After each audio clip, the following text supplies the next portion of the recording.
Fala pessoal, sejam bem-vindos aqui ao canal e se você perguntar para qualquer pessoa que investe em fundos imobiliários ou então para qualquer analista, todo mundo vai garantir que nesse momento os fundos imobiliários estão muito baratos. Isso é um fato, eu vou te mostrar isso nesse vídeo. Mas a questão é que eu vou fazer uma simulação para vocês aqui de um investimento, uma carteira teórica de fundos imobiliários, mais ou menos de 4 anos atrás. Por quê? Porque era o momento que o IFIX, essa média dos fundos imobiliários, estava muito valorizado, aproximadamente lá para 2019. E aí muita gente fica preocupado porque o mercado ele é cíclico, né? E agora alguns fundos imobiliários, algumas carteiras estão desvalorizando. Mas aí eu te pergunto, e a renda? E os dividendos? A gente precisa entender muito bem o que um instrumento faz na sua carteira de investimentos. Por que você comprou fundos imobiliários? Sendo que ele tem como grande foco ali os dividendos, essa renda. E isso ele está entregando, tá bom? Então eu vou te mostrar todos esses detalhes aqui do porquê é interessante investir também em fundos imobiliários, faz parte da diversificação da carteira, é um investimento que paga essa renda passiva e eu vou te mostrar todos esses detalhes agora, você vai ficar impressionado. Porque os fundos imobiliários são realmente uma máquina de dinheiro. Olha só, para começar essa análise aqui, eu vou montar uma carteira teórica com 5 fundos imobiliários. Vamos dizer que essa pessoa tenha 100 mil reais, na verdade tivesse 100 mil reais para investir em fundos imobiliários lá em 2019, naquele momento que o IFIX estava super em alta, teve uma rentabilidade ali de 36% no ano de 2019. Agora, em 2022 que passou, a rentabilidade do IFIX foi só 2,2%. Só que aqui eu não estou falando de dividendos, não estou falando de renda, estou falando só da valorização. Mas muito bem, você vai entender esse raciocínio aqui. Vamos pegar lá, voltar uma máquina do tempo para 2019, dizer uma pessoa que tinha 100 mil reais para investir numa carteira de FIIs naquele momento. Eu vou pegar então 5 fundos imobiliários para montar essa carteira teórica e a gente vai chegar a muitas conclusões importantes. Primeiro, para chegar nesses 5 fundos imobiliários dessa nossa carteira, eu vou pegar por participação no IFIX, ou seja, vou pegar simplesmente os maiores fundos da Bolsa Brasileira, sem grandes análises detalhadas, tá? A gente vai pegar simplesmente os maiores, sendo que os maiores eles já têm por si só uma certa diversificação e são bem rentáveis aí ao longo do tempo. Mas vamos pegar então esses 5 que você vai entender. O primeiro aqui, o KNP, eu não vou usar ele porque ele é um fundo só para investidores qualificados, né? Aqueles que têm mais de R$ 1 milhão.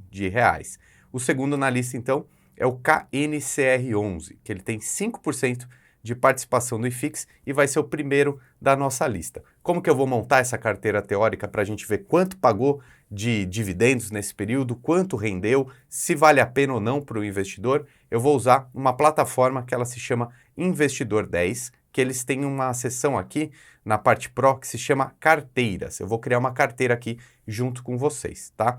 É só eu clicar aqui então em nova carteira. Vou colocar como nome então Fundos Imobiliários. Inclusive eu vou deixar o link na descrição com essa carteira teórica que eu montei aqui. Você pode acessar também, tá bom?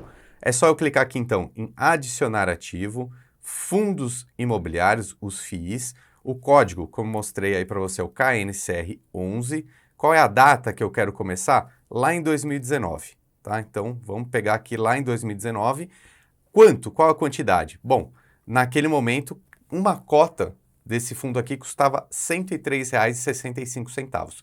Lembra que eu falei que essa pessoa tinha 100 mil reais e eu quero dividir entre 5 fundos imobiliários diferentes, para não ficar com apenas um nessa carteira teórica? Então, eu tenho que dividir esse valor total por 5. Então, eu teria que ter mais ou menos 20 mil reais em cada um dos fundos imobiliários que eu vou listar aqui para vocês. Aí eu já preparei essa outra planilha aqui do lado para chegar justamente nesse número, tá? Então, 20 mil reais é o valor total, é só eu fazer uma divisão simples. Se a cota era R$ 103,65, dividido pelo valor de 20 mil reais, são 193 cotas, que é isso que eu vou colocar aqui, ó. 193 cotas, então, aproximadamente o valor total de 20 mil reais. Muito bem, e quais são os outros fundos aqui da nossa lista? Então, vou adicionar outro ativo. Voltando para essa participação no IFIX, eu vou pegar o HGLG11, tá? Nessa montagem de carteira aqui eu quero pegar setores diferentes. Então, o setor de logística, que é o HGLG, é muito bom. Seguindo, né, quais são os outros que eu vou pegar? O KNRI eu não vou pegar porque ele também já tem metade dele de logística, como eu já peguei o HGLG, não usarei nesse exemplo, mas vou usar o IRDM11 também, porque ele também é um fundo de papel, como o KNCR, mas ele é um fundo um pouco mais arriscado, ele tem uma gestão ativa, é quase um fundo de fundos. Então vou usar o IRDM também, o XPLG de logística não usarei, o CPTS também é parecido com o IRDM, não vou usar, MXRF e o REC também são fundos de papéis, não vou usar, mas vou usar o HGRU, que é um fundo de lajes, né? É um fundo de renda urbana, na verdade. Então tem supermercado, tem escolas, faculdades aqui, vou usar ele, e vou usar o XPML também, que é o XP Malls, então um fundo imobiliário de shopping centers. E aí, voltando para a minha planilha aqui, eu já tenho as cotações da data que eu quero e as quantidades também. Então, eu vou acrescentar tudo aqui, vou pedir para o pessoal aí da edição acelerar o vídeo.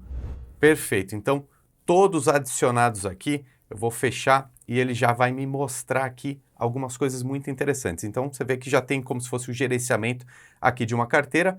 Valor aplicado, vamos começar aqui as conclusões. R$100 mil, 167, tá? Sendo que, olha só, aqui em lançamentos a gente vê que cada um dos fundos tem quase R$20 mil, alguns um pouquinho mais, tá? Então, a gente volta aqui para o resumo. Saldo bruto atual, 95 mil. Quer dizer que teve uma rentabilidade negativa nesse período de menos 4%. E aí, nesse gráfico, a gente consegue ver que em alguns momentos chegou até a ter ganho de capital. Por exemplo, lá no mês 12 de 2019, teve um ganho de capital aí de R$21 mil.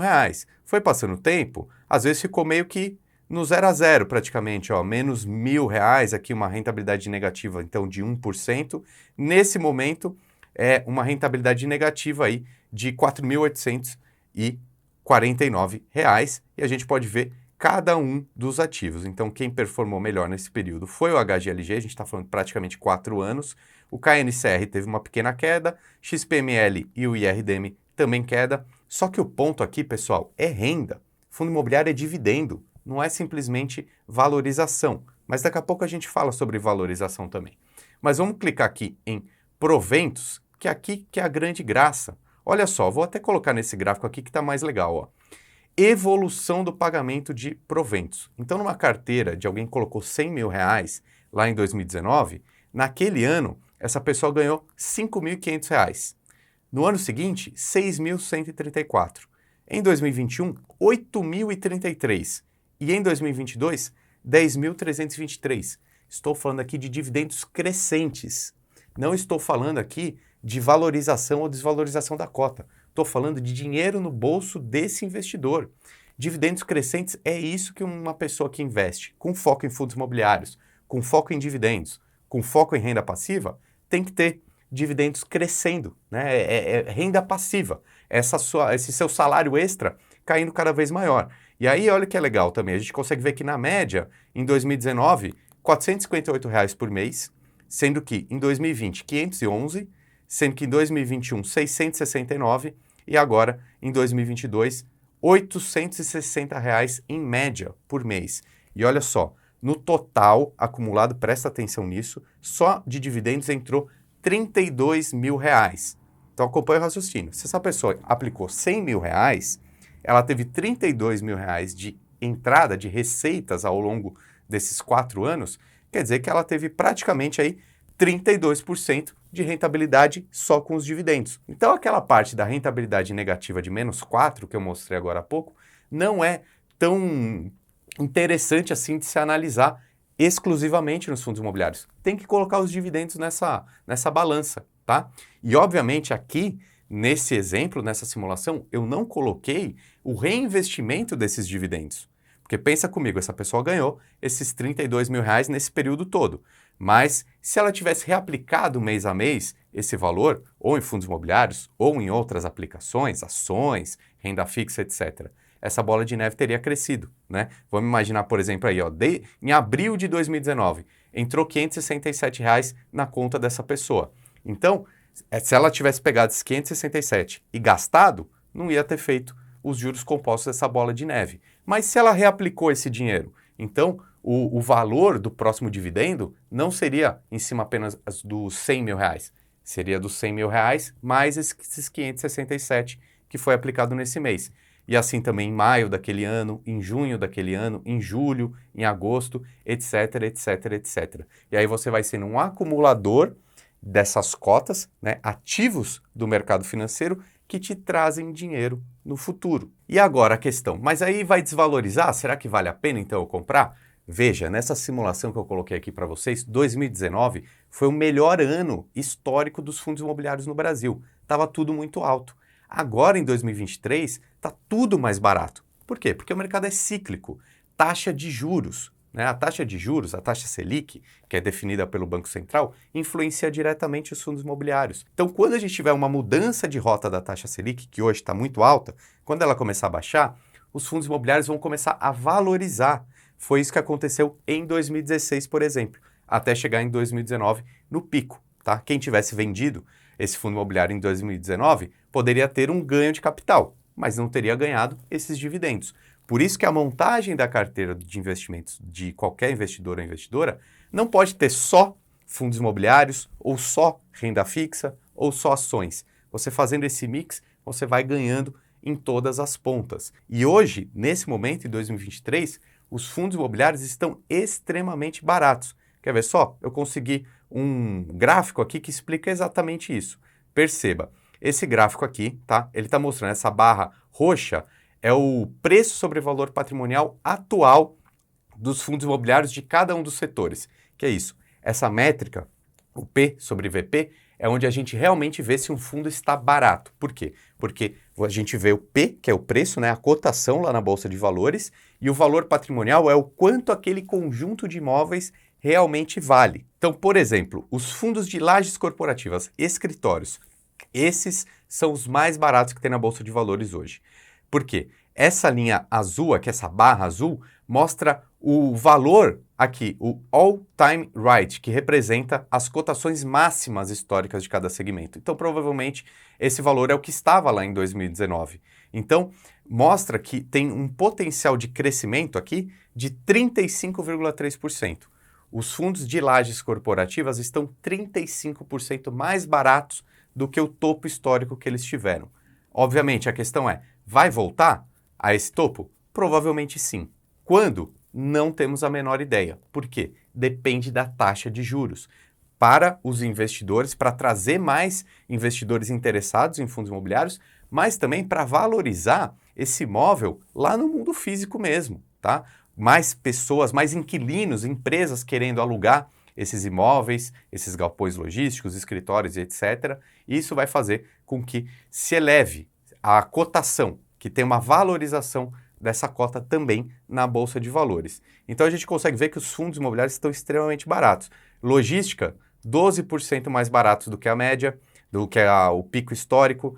Os fundos imobiliários de híbridos, 12%. Shoppings, baratíssimos aí, ó, 17%. A média dos fundos de tijolos como um todo, 19%. Olha, os fundos de papéis não estão tão baratos, né? A gente vê aqui, ó, 2,4 apenas. Mas pagar o valor justo por um fundo de papel, na minha opinião, está ok. Por quê? Fundos de papéis pagam muitos dividendos. Não dá para pensar em valorização de fundo de papel, mas sim dos fundos de tijolos. E na média, todos os fundos imobiliários aqui, 7,6% mais baratos do que deveriam, do que seria um valor justo, digamos assim. Então, pense sempre na montagem da sua carteira. Para que serve um fundo imobiliário? Para trazer renda. Se você reinvestir esses dividendos, sempre você vai criando essa bola de neve positiva dos juros compostos. Ah, mas se desvalorizar? Se desvalorizar, você precisa entender o ciclo econômico e aquele fundo imobiliário que você tem na carteira, se ele tem bons imóveis ou não. Por quê? Se desvalorizou, pode ser sim que o ciclo mude, não sabemos quando, mas tende a acontecer. O mercado econômico, ele é cíclico e qualquer mudança da taxa de juros vai trazer um dinheiro grande de novo para os fundos imobiliários e valorização. Então, a valorização nesse caso dos fundos de tijolos seria um bônus, tá? Para essa montagem da sua carteira, porque quando você investe em fundos imobiliários, você está comprando renda, você está comprando dividendos. Se vier essa valorização, que tende a vir no longo prazo, com certeza, sim, vai ser um algo a mais para você. Só que se você já estiver satisfeito com os dividendos e o reinvestimento deles, os fundos imobiliários são um instrumento perfeito para o investidor e para a investidora. E deixa aqui embaixo o seu comentário, se inscreve aqui no canal, assista esses outros vídeos aqui também. Meu nome é Ricardo Natali e seja muito bem-vindo aqui ao nosso time, o time do Lucro FC.